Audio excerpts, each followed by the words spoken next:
என்னன்னு தெரியுமா? இங்க இருக்கவங்களுக்கு இந்திய அரசியலமைப்பு சட்டத்தில் article 51AG compassion with animals and natures, அவங்களுக்கும் வாழ உரிமை இருக்குதுன்றது தான் ஆர்டிகல். நீங்க எல்லாம் குற்றவாளி தெரியுமா? நம்ம எல்லாம் குற்றவாளி இந்த ஜட்ஜ்மெண்ட்டுக்கு அப்புறம். அதான் உண்மை. ஏன்னா நம்ம இங்க வந்து உட்காந்துருக்கோம், இந்த இடத்துல பல போராட்டங்கள் நடந்திருக்கும். ஒரு போராட்டமும் இங்க நடந்த ஒவ்வொரு போராட்டமும் ஒரு மதம் சம்பந்தப்பட்டதோ, ஜாதி சம்பந்தப்பட்டதோ, இல்லை அவங்க வேலைக்கு சம்பந்தப்பட்டதோ, சுயநலமான ஒரு போராட்டமா மட்டுமே தான் நடக்கும். இந்த ஒரு போராட்டம் மட்டும்தான் பிற உயிருக்காக நிற்கிற ஒரு போராட்டம். பதவி அடிச்சு போய் வந்திருப்பீங்க. இங்க வந்தால் மட்டுமே கூட்டம் இல்லை, இன்னுமே. ஏன்னா இங்க இருக்கிறவங்களாம் போராட்ட காலம் பார்த்து அனுபவம் இல்லாதவர்கள், ஐயோ இதுக்கு ஏதாவது பண்ண முடியுமா அப்படின்னு தான் எங்கெங்க இருந்தா ஓடி வந்து இங்க வந்து நிற்கிறோம். அதனால இந்த ஆத்மார்த்தபூர்வமான இந்த ஒரு கூட்டத்துல இந்த 51AG articles compassion with animals இங்க இருக்கா? இந்த ஜட்மெண்ட் நம்ம ஏதோ ஜட்மெண்ட் கடந்துட்டோம், அந்த ஜட்மெண்ட்ல எல்லா டாக்டர் ஷெட்டில் போட்டுருவாங்க, அப்படி மட்டும்தான் நம்ம பார்க்கணும். இதுக்கப்புறம் சீனரியஸே மாறப்போகுது. நம்மளாம் குற்றவாளிகள். நம்ம சொந்த செலவுல, சொந்த எஃபெக்ட்ல, ஐயோ பாவமே, இந்த உயிர்கள் பாவமே, இது பசிக்குதே, இதுக்கு சாப்பாடு போடணுமே அப்படின்ற ஒரு அடிப்படை ஒரு மனிதனோட தார்மீக உரிமை. அதை நம்ம இனிமே செய்ய போனா நாம் குற்றவாளிகள். அதுதாங்க இந்த ஜட்மெண்ட். அவர் மட்டும், நம்ம மட்டும் இல்ல, வள்ளலார் சொல்லி போயிருக்காங்க, அனைத்து உயிரும் இன்புற்றவாளிகள் சொன்ன வள்ளலாரும் இங்க குற்றவாளிகள் தான். சாய்பாபாவும் குற்றவாளி தான். ஆனா மகாத்மா காந்தியே குற்றவாளி தாங்க. The greatest of a nation is judged by the way the animals are treated சொன்ன மகாத்மா காந்தியே குற்றவாளி தான். அப்படி ஒரு ஜட்மெண்ட் தாங்க இப்ப வந்திருக்கு. இந்த ஜட்மெண்ட் எவ்வளவு ஆபத்தானது. அடிப்படை இப்ப நம்மளாம் சொல்லிட்டு இருக்கோம், இவ்வளவு ஷெல்டர்ஸ் இருக்கா, இடம் இருக்கா, எங்க சாவடிக்கிறதுக்கு எதுக்கு ஷெல்டரு, வச்சு சோறு போறதுக்கு தானே ஷெல்டரு. ஏதோ ஒரு காலி இடம் டம்ப் பண்ணி. இதே சென்னையில ஐஐடியில ஒரு சில வருஷம் முன்னாடி ஒரு சம்பவம் நடந்துச்சு. அங்க ஐஐடியில இருக்கிற எல்லா கேம்பஸ்ல இருக்கிற டாகி ஒரே இடத்துல டம்ப் பண்ணி சோறு இல்லாம செத்தது. அதுக்கப்புறம் ஏதாச்சும் ஒரு என்ஜிஓ போய் மீட்டதெல்லாம் உங்களுக்கு ஞாபகம் இருக்கும். தெரியாதுங்க, உள்ள என்ன நடக்குதுன்னே தெரியாது. அதுதான் இங்க நடக்க போகுது. அது மட்டும் இல்லை, ஏற்கனவே முதல் தடவை வந்து 11th ஒரு ஆகஸ்ட் 11th ஒரு ஜட்மெண்ட் வந்துச்சு. ரிமூவ் ஆல் டாக்ஸ், எல்லா டாக்ஸும் எடுத்துட்டு போய் ஷெல்டர்ல போடுங்கன்னு ஒரு ஜட்மெண்ட். அதுக்கப்புறம் பல சீனியர்ஸ். என்ன விஷயம் அப்படின்னா, இப்போ இந்த hospitals, schools, campus, railway stations இதுல இருக்க டாக்ஸ் எல்லாம் ரிமூவ் பண்ணி ஷெல்டர்ல போடுங்க. அதை போய் சாவடிச்சிடலாம். அடுத்தது ரெசிடென்ஷியல் ஏரியா. இதுதான் நடக்கும். உண்மையாலுமே எவ்வளவு ஆனரபிள் சுப்ரீம் கோர்ட் மாண்புமிகு நீதிபதியில மாண்பு இல்லாத நீதிபதி. ஏன்னா நான் விமர்சனம் பண்றேன்னு வேற வழி இல்லை. ஏன்னா எக்ஸ்ட்ரீம் கண்டிஷன்ல நிக்கிறேன். உண்மையாலுமே மேடம் சொன்னாங்க டாக் மீட் இதை பத்திலாம் பதறுது. ஏங்க புள்ள மாதிரி வச்சு பாக்குறேங்க. நம்மளை நம்புது. எத்தனை மனுஷன் இன்னைக்கு விசுவாசமா இருக்கும். பெத்த புள்ள இன்னைக்கு பாக்குறோம். நியூஸ் பேப்பர்ல பாருங்க. தாயை கொன்ற மகன், தந்தையை கொன்ற மகன், சொத்துக்காக வெட்டினது. ஏங்க அந்த மனுஷன் இருந்தாங்க, அந்த மனுஷனுக்கு நீங்க சுப்பீரியர்னு சொல்லிட்டு ஒரு நீதிமன்றத்தில் கொடுக்குறீங்க. மனிதனோட உயிர் தான் முக்கியம்னு சொல்லிட்டு அந்த அடிப்படையில் மட்டும்தானே இந்த தீர்ப்பை நீங்க கொடுத்தீங்க. சைனாவை முந்திட்டு போயிடுச்சு இன்னைக்கு இந்தியாவோட பாப்புலேஷன். டெல்லி, அடுத்தது நியூ டெல்லி, அடுத்தது நொய்டா. இது மாதிரி அந்த டெல்லியோட வட்டாரமே பெருகிட்டு போயிட்டே இருக்கு. Increased population. டெல்லியோட முக்கியமான பிரச்சனை இன்னைக்கு என்ன? பொல்யூஷன். சுத்தமான காத்து சுவாசிக்க முடியலங்க இங்க இருக்கிற மனுஷன். எந்த நாயால வந்தது? எந்த நாயால பொல்யூஷன் ஆச்சு? சுத்தமான தண்ணீர் கிடைக்குதா? இந்த சென்னையில கிடைக்குதா? சுத்தமான தண்ணீர் கிடைக்குதா? எந்த நாயால இது பொல்யூஷன் ஆச்சு? என்ன நாய் பெரிய பிரச்சனையா உங்களுக்கு? ஏங்க நீங்க வாழ்ற இதே சிட்டி, இதே பூமியில தாங்க நாங்களும் வாழ்ந்துட்டு இருக்கோம். We are also citizens of India. எங்களுக்கு நாய் அச்சுறுத்தலே கிடையாது. எங்களுக்கு பாதுகாப்பு. நான் நிஜமா சொல்றேன், சத்தியமா சொல்றேன். எனக்கு எந்த மனுஷன் எப்ப வெட்டுவானோ, ஏன்னா நான் படிச்சிருந்து வரேன், தினமும் பல கொலைகள் நடக்குது. எப்ப எவன் வெட்டுவானோ அச்சுறுத்தல் இருக்கு. ஆனா இந்த நாய்க்கு எனக்கு பாதுகாப்பா இருக்கு. என் பின்னாடி அவ்வளவு பேர் ஓடி, அவ்வளவு நாய் ஓடி வரும். நாய் ஏன் ஓடி வருது, ஏன் துரத்துது கூட புரியாது. நீ என்னடா மனுஷன்? இயற்கை இந்த பூமியில நாய், ஆடு, மாடு, கோழி எல்லாம் தான் இருக்கும். இதெல்லாம் இருக்கக்கூடாதுன்னு செவ்வாய்க்கிழத்துக்கு போய் இந்த ஜட்ஜ்மெண்ட் ஆக்சுவலா அப்படிதான் பண்ணிருக்கணும். அங்கதான் யாருமே கிடையாது. தயவு செய்து அங்க அனுப்பிடுங்க. இங்க இருக்கணும்னா அந்த ஆர்டிகல் 51AG ஒத்துழைச்சு இங்க வாழ்ற மாதிரி இருந்தா இந்தியாவில இருக்கு. இல்லைன்னா அந்த ஆர்டிகல் எடுத்துருங்க. நிஜமா சொல்ற அந்த ஆர்டிகல் எடுத்துருங்க. எதுக்கு சார், எதுக்கு போய் இந்த ஜட்ஜ்மெண்ட்ல ஹைவேஸ்ல இருக்கிற கால்நடைகள், மாடுகள், நாய இதெல்லாம் ரிமூவ் பண்ணிட்டு மறுபடியும் வராத அளவுக்கு அதை பாதுகாக்கிறன்ற ஒரு அறிவார்ந்த நீதிபதி சொல்லியிருக்காருங்க. எத்தனை பேருக்கு ஹைவேஸ்ல பார்த்துருக்கீங்க? இதே சென்னை ஹைவேஸ்ல பாருங்க, நாய் அடிப்பட்டு கூழ் கூட எத்தனை நாய் அடுத்தடுத்து பார்க்கலாங்க. மாடுகள் எவ்வளவு மாடுகள் ஏங்க அந்த மாடாங்க குற்றம் பண்ணிச்சு, சாப்பாட்டுக்கு தானே வந்துச்சு, அதுக்கு ஒரு ஓனர் இருப்பான்ல, அதை பால் கறந்து வியாபாரம் பண்றவருக்கால அவனை கேட்கறத ஒரு மாடு அடிபட்டு எங்க மாடு எங்க கொண்டு போக முடியும்? அவனுக்கு எதுவும் சொல்ல வரான்னு நினைக்கிறேன், அவனுடைய எமோஷன் ஆயிட்டான். மாடுன்றது லார்ஜ் அனிமல்ஸ், எந்த இடத்துல போய் நிற்க முடியும்? எவ்வளவு நாய்கள் நம்ம வச்சு பராமரிக்க முடியும்? ஒரு நாயும் இன்னைக்கு இன்க்ரீஸ்டு பாப்புலேஷன், இன்க்ரீஸ்டு வெஹிக்கல்ல பேரலைஸ் நாய், ஸ்பைனல் இன்ஜுரி ஆன நாய்க்கு ட்ரீட்மெண்ட்டே கிடையாது. எங்க வைக்கிறது? சாராமேர் ஒரு ஷெல்டர் இருக்காங்க, காலையில வச்சுட்டு தான் வந்தேன். 2 டாக்ஸ் நான் பார்த்த 2 டாக்ஸ் இப்போதைக்கு இன்னும் இருக்கு. பிளைண்டட் டாக்ஸ், டிசேபிள் டாக்ஸ் ரோட்ல இன்னுமே இருக்கு. ஒரு நாய் எவ்வளவு பிரச்சனையை சந்திக்குது. இதை பத்திலாம் இந்த ஜட்ஜெல்லாம் அதெல்லாம் விசாரிக்கல. எல்லா சீஃப் செக்ரட்டரியும் கூப்பிட்டாங்க, 3ஆம் தேதி வர சொன்னாங்க, ஆர்டர் போட்டாங்க, எல்லாம் வந்து நின்னாங்க. சீஃப் செக்ரட்டரிஸ்லாம் அவங்கள்ட்ட பாண்ட் வாங்கினாங்க, அதாவது அவங்களோட கருத்துக்களை வந்து வாங்கினாங்க. அவங்களுக்குலாம் என்ன கருத்து தெரியும்னு நினைக்கிறீங்க? இங்க என்ன ஃபீல்டு நடக்குதுன்றது எந்த சீஃப் செக்ரட்டரிக்கு தெரியும். அவங்க யார்கிட்ட ரிப்போர்ட் வாங்கியிருப்பாங்க? ஒரு டைரக்டர், முனிசிபாலிட்டி கமிஷனர். அவங்களுக்கு என்ன ஃபீல்டு எக்ஸ்பீரியன்ஸ் இருக்குன்னு தெரியும். உங்களுக்கெல்லாம் இருக்கிற எக்ஸ்பீரியன்ஸை விட அவங்களுக்கு என்ன இருக்கும்னு நினைக்கிறீங்க? பாண்டிச்சேரியில் நடந்த ஒரு விஷயம் சொல்றாங்க, ரேபிஸ் டாக்ஸ் வந்துச்சுன்னா முனிசிபாலிட்டி ரேபிஸ் டாக் இல்லை, எல்லா கம்ப்ளைண்ட்ஸுமே எனக்கு திருப்பி விட்டுருவாங்க. எந்த போலீஸ் எமர்ஜென்சியா இருந்தாலும் என் நம்பரை கொடுத்து விட்டுருவாங்க. ஒரு ரேபிஸ் டாக் கடிக்குது, ஒரு பையனை கடிச்சிருச்சு, நல்லா தான் கடிச்சிருச்சு. ஒரு நாய் கடிச்சிருச்சுன்னா நம்ம எல்லாருமே சொல்ற ஒரே ரீசன், ஒரு நாய் கடிச்சிருச்சுன்னா எல்லா நாயும் பிடிக்காங்க. ஏங்க அந்த நாய் கூட ஏங்க கடிக்குது? சோறு கிடைக்குதா? எந்த நாய்க்காவது சோறு போட்டு தானே அதை நம்ம கொண்டு வந்தோம். இங்க அந்த நாய்க்கு சோறு கிடைக்குதா? ஏதோ குப்பையை மேய்ச்சிட்டு இருந்துச்சு, குப்பத்தொட்டியும் பெருசாயிடுச்சு, சோறு கிடைக்கல. இந்த நல்ல உள்ளங்கள்லாம் சோறு போடுது, அவங்களையும் அடிச்சு துரத்தி வாடகை வீட்டில் இருக்க, வாடகை வீட்டில் இருக்குங்க, சொந்த வீட்டில் இருக்கிறவங்க வாடகை வீட்டில் இருக்கிற மாதிரி போய் தூக்கிட்டு போய் வீட்டில் வச்சுக்கணும். ஆமா, ஹவுஸ் ஓனர் விட மாட்டேன்றா, என்ன பண்றது? அதான் இங்க பிரச்சனை.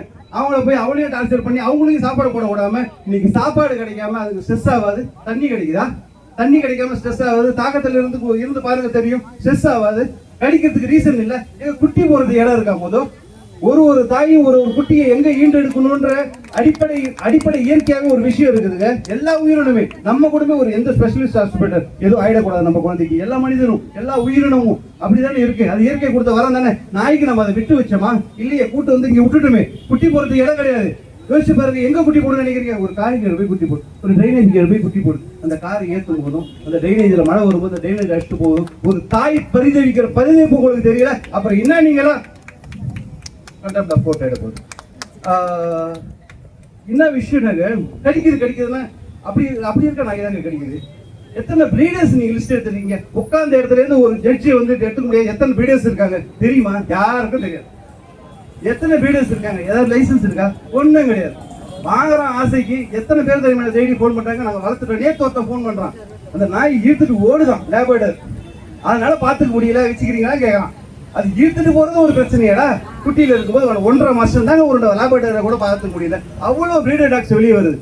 இப்போ ஃபாரின் டாக்ஸுக்கு எதிரானவங்க உடனே ஒரு கருத்து சொல்லுவாங்க, அந்த நாயை நாங்கள் தான் வச்சு காப்பாற்றிட்டு இருக்கோம், அந்த நாயை நாங்கள் தான் வச்சு காப்பாற்றிட்டு இருக்கோம்.